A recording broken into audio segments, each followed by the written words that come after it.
კეთილი უპასუხოთ ჩვენს მოქალაქეებს სოფელ კარგუჩის, ახალციხის, აჩხოტის, ვარდისუბნის და სიონის ინფრასტრუქტურულ პროექტებთან დაკავშირებით. გეტყვით, რომ სოფელ აჩხოტში შიდა საუბნო გზების რეაბილიტაციის სამუშაოები გასულ წელს სექტემბრის ბოლოს დავიწყეთ.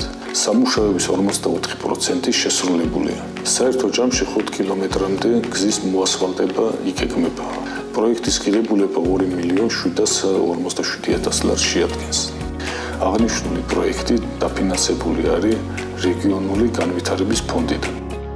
გასულ წელს დავასრულეთ გარე განათებების სისტემის მოწესრიგება. სოფელ აჩხოტში 99% გარე განათება მოწყობილი არის. რაც შეეხება სიონში ეკლესიასთან მისასვლელ გზას. სიონში ტაძართან მისასვლელი და გარბანში შიდა საუბნო გზები ერთი პროექტის ფარგლებში ხორციელდება. პროექტის ჯამური ღირებულება თითქმის 1.5 მილიონ ლარს შეადგენს. 91% რეგიონული განვითარების ფონდიდან ფინანსდება. აღნიშნული პროექტი არის გარდამავალი, გაზაფხულზე დაიწყება და მიმდინარე წელს დასრულდება. ვუპასუხოთ მოქალაქეს ვარდისუბნიდან, რაც შეეხება სოფელ ვარდისუბანში განსახორციელებელ პროექტებს. ჩვენ გვაქვს 2 პროექტი. აქედან ერთის ტენდერი უკვე გამოცხადებული არის და გამარჯვებულის გამოვლენილია. ტენდერში უკვე გამარჯვებული კომპანია განახორციელებს კანალიზაციის სისტემის მოწყობას და ასევე ასფალტის საფარის დაგებას.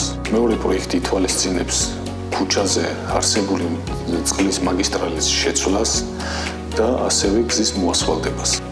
რაც შეეხება სოფელ კარგუჩას და სოფლამდე მისასვლელ გზას, პროექტი მუნიციპალიტეტს აქვს მზად და სულ მალე გამოცხადდება ტენდერი. ჩვენი ვარაუდით სამუშაოები გაზაფხულზე დაიწყება. კარგუჩასთან ერთად აუცილებლად უნდა ვახსენოთ ახალციხის შიდა გზები, სადაც სამუშაოების 48% უკვე შესრულებულია. აღსანიშნავია, რომ სოფელში შიდა საუბნო გზებზე ინფრასტრუქტურული სამუშაოები პირველად ჩატარდა. სულ მალე 7.000 კვადრატულ მეტრამდე მოასფალტებული გზა გვექნება.